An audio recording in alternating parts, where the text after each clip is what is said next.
तपती धूप में राजू खेत में हल चला रहा था। पसीने से लथपथ थका हुआ वो मिट्टी पर बैठकर आराम करने लगा। तभी अचानक गांव का मुखिया वहां आ पहुंचा। ओए राजू, काम रुका क्यों है? तेरे बाप ने कर्ज लिया था, तू नहीं चुका पाया तो तेरी हड्डियां तोड़ दूंगा। शाम तक ये खेत पूरा साफ होना चाहिए। जी मुखिया जी, बस थोड़ी देर में कर देता हूँ। मुखिया के जाते ही राजू अचानक वहीं जमीन पर गिर पड़ा। तभी उसी वक्त उसका दोस्त शिवू वहां आ पहुंचा। अरे राजू, तू तो ऐसे गिरा पड़ा है जैसे मुखिया ने तुझे यहीं खेत में गाड़ दिया हो। चल छोड़ ये सब, मेरे पास एक जबरदस्त खबर है। पहले जरा मुस्कुरा तो सही। शिवू तू यहाँ से चला जा, मेरी किस्मत में तो बस ठोकरें ही लिखी हैं। थका हारा राजू गांव के पुराने और पवित्र तालाब के किनारे जाकर बैठ गया। सूरज ढल रहा था और पानी में एक अजीब सी चमक दिखाई दे रही थी। हे ईश्वर, क्या मेरी जिंदगी ऐसे ही तानों में बीत जाएगी? न माँ है न बाप, बस ये अकेलापन। क्या मेरी किस्मत भी इस तालाब के पानी की तरह यूं ही ठहरी रहेगी? तभी तालाब के बीचों बीच पानी में एक बड़ा सा घेरा बनने लगा। पानी के अंदर से तेज रोशनी निकलने लगी। ये देखकर राजू डरकर धीरे से पीछे हट गया। ये क्या हो रहा है? तालाब में अचानक ये हलचल कैसी? धीरे धीरे तालाब के पानी से एक बेहद सुंदर लड़की उभरने लगी। उसके कपड़े इस धरती के नहीं लग रहे थे, वे अजीब सी दिव्य चमक से चमक रहे थे। तो ये है धरती लोक, कितना अलग है ये मेरे स्वर्ग लोक से। राजू की आंखें हैरानी से पटी की पटी रह गई। तुम कौन हो? क्या तुम कोई जलपरी हो या फिर कोई भूत? डरो मत, मैं सीता हूँ। मैं स्वर्ग लोक से आई हूँ, लेकिन अब वहाँ रहना मेरे लिए सुरक्षित नहीं था। स्वर्गलोक? लेकिन वो तो ऊपर होता है। तुम इस तालाब से कैसे आई? ये तालाब सिर्फ पानी का कुंड नहीं है, ये हमारी दुनिया और तुम्हारी दुनिया के बीच का एक दरवाजा है। स्वर्गलोक? ये कैसा मजाक है? ऐसी बातें तो सिर्फ कहानियों में होती हैं। सच सच बता, तू कोई भूतनी तो नहीं? ये नीले चमकते कपड़े पहनकर तालाब से निकली है, कहीं तू मेरी जान लेने तो नहीं आई? भूतनी? वाह राजू, क्या सच में मेरी शक्ल तुम्हें भूतनी जैसी लगती है? अरे भोले, कभी किसी भूत को इतना सुंदर देखा है? देखने में तो तुम अप्सरा जैसी लगती हो, लेकिन इस तालाब से तो मछलियां निकलती हैं, लड़कियां नहीं। सच सच बताओ, आखिर तुम मुझसे चाहती क्या हो? राजू, मैं यहाँ अपनी मर्जी से नहीं आई हूँ। मुझे अपने घर स्वर्ग लोक से भागकर यहाँ आना पड़ा है। भागकर आई हो? लेकिन क्यों? कहीं तुमने वहां कोई गलत काम तो नहीं कर दिया जो यहाँ छिपने आ गई हो? नहीं नहीं राजू, मैंने कोई गलत काम नहीं किया। मैं भी तुम्हारी तरह एक साधारण इंसान ही हूँ, बस मेरी दुनिया अलग है। खैर, उन बातों को अभी छोड़ो। पहले ये बताओ कि तुम्हारा ये लोक कैसा है। चलो, मुझे अपना गांव घुमाओ। ओ मैडम, ये कोई स्वर्ग वर्ग नहीं, मेरे सिर का दर्द है। वैसे ही मुखिया ने मेरी कमर तोड़ रखी है। अब तुम ये नई मुसीबत लेकर मेरे सिर मत पड़ो। बेहतर है तुम अपने रास्ते निकल जाओ। क्या धरती लोक पर सब लोग ऐसे ही होते हैं, या सिर्फ तुम ही इतने रूखे हो? मैं इतनी दूर से आई हूँ और तुम मुझे भगा रहे हो? नहीं राजू, अब तो मैं तुम्हारे साथ ही चलूंगी। अरे बाप रे, तुम तो सच में मेरे गले ही पड़ रही हो। देखो, मुझे वैसे ही ढेर सारी प्रॉब्लम्स हैं। अब मुझ पर दया करो और मुझे घर जाने दो। तभी दूर से शिवू की तेज और मजेदार आवाज गूंजती है। ओए राजू, कहाँ मर गया बे? मैं पूरे गांव में तुझे ढूंढ रहा हूँ और तू यहाँ अकेला बैठ के हवा से बातें कर रहा है। अबे चल, भूख के मारे मेरे पेट में चूहे नहीं हाथी दौड़ रहे हैं। हे भगवान, ये शिवू भी आ पहुंचा। ये तो पूरे गांव का चलता फिरता रेडियो है। अगर इसने तुम्हें देख लिया तो कल तक मेरी शादी की खबर पूरे गांव में फैला देगा। मैं तो अब अपने दोस्त के साथ जा रहा हूँ, तुम अपना देख लो। और हाँ, मेरे पीछे बिल्कुल मत आना। हे भगवान, इस धरती लोक के लोग भी ना कितने अजीब हैं। अब मैं जाऊं तो जाऊं कहाँ? आज तो बाल बाल बच गया। अगर शिवू ने उस अजीब लड़की को देख लिया होता तो कल तक पूरे गांव में मेरी बर्बादी का ढोल बज जाता। अच्छा हुआ वो मुसीबत यहीं पीछे छूट गई। थका हारा राजू जैसे ही अपने टूटे फूटे घर में दाखिल हुआ, सामने का नजारा देखकर उसकी होश उड़ गए।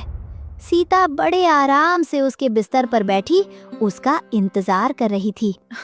आओ आओ राजू, बड़ा समय लगा दिया आने में।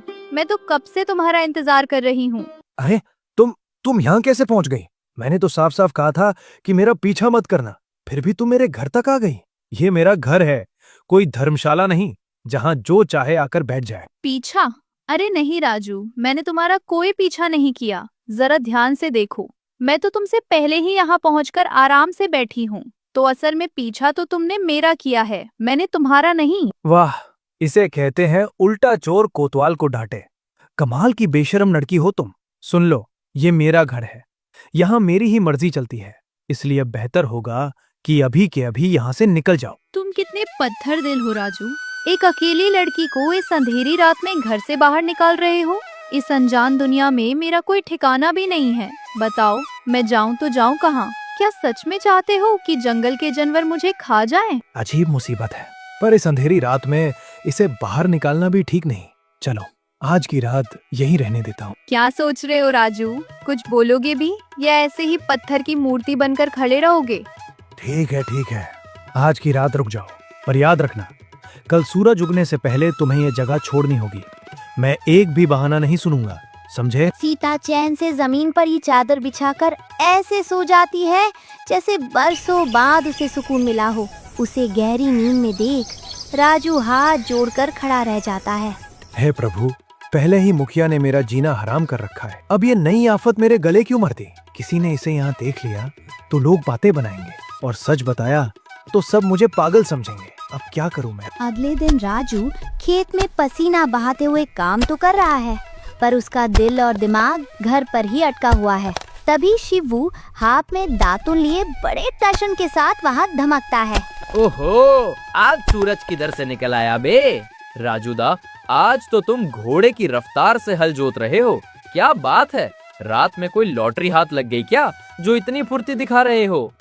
नहीं भाई, ऐसी कोई बात नहीं है। बस घर में मन नहीं लग रहा था, तो सोचा सूरज उगने से पहले ही खेत निपटा लूं। चल, बहुत काम कर लिया, अब हल छोड़ और चल मेरे साथ अपने घर। आज तेरा भाई तेरे लिए कड़क चाय बनाएगा। दोनों बैठ के गप्पे मारेंगे और गांव भर की बुराई करेंगे। बहुत मजा आएगा। नहीं, मतलब आज नहीं शिवू, आज मैं तुझे घर नहीं ले जा सकता। तू कल आना, ठीक है? अबे, ये कौन सी नई बीमारी है? आज से पहले तो तूने कभी मना नहीं किया। क्या घर में कोई खजाना गार रखा है या किसी को छिपा रखा है? सब ठीक तो है ना? हे भगवान, अब इसे कैसे समझाऊं? अगर इसे भनक लग गई कि घर में कोई लड़की है जो खुद को स्वर्ग लोक की बताती है, तो ये तो मुझे पागल खाने भिजवा देगा। और पता नहीं वो सीता अब तक वहाँ से गई भी है या नहीं। मुझे फौरन जाकर देखना होगा। अबे, कहाँ खो गया? बोल ना, क्या माजरा है? कुछ तो गड़बड़ है जो तू इतना सकपका रहा है। अरे भाई, मुझे अचानक याद आया कि मैं चूल्हे पर पानी चढ़ा छोड़ाया हूँ। घर जलकर राख हो जाएगा। मैं तुझे बाद में मिलता हूँ। अबे ओए, रुक तो सही, चूल्हा जलाया ही कब था तूने? अरे सुन तो, कैसा अजीब होता जा रहा है ये लड़का। राजू बिना पीछे मुड़े सरपट घर की तरफ ऐसे भागता है जैसे उसके पीछे कोई भूत पड़ा हो। राजू हाफता हुआ घर पहुंचता है और देखता है कि सीता बड़े चाव से घर का कोना कोना ऐसे चमका रही है जैसे कोई महल सजा रही हो। पूरा घर शीशे की तरह चमक रहा है। अभी तक यहीं हो? साफ कहा था ना कि सूरज उगने से पहले निकल जाना।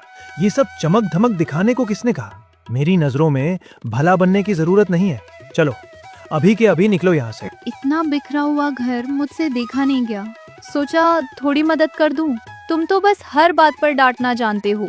नहीं चाहिए तुम्हारी मदद, बस चली जाओ यहाँ से, वही मेरे लिए सबसे बड़ा एहसान होगा। राजू की तीखे बोल सुनकर सीता का चेहरा उतर जाता है। उसकी आंखों में आंसू भर आते हैं और वो सुबक सुबक कर रोने लगती है। अरे, अब ये नया ड्रामा क्या है? तुम रो क्यों रही हो? चुप हो जाओ, वरना कोई सुन लेगा। रो नहीं तो क्या करूं? तुम्हें किसी लड़की से बात करने की तमीज तक नहीं है। कोई अपने मेहमान पर ऐसे चिल्लाता है क्या? मैं तो बस तुम्हारी भलाई सोच रही थी। देखो, बुरा मत मानो, असल में मैं बचपन से ही अकेला रहा हूँ ना, तो घर में किसी और को देखने की आदत नहीं है, इसलिए जरा चिड़चिड़ा हो जाता हूँ। अकेले?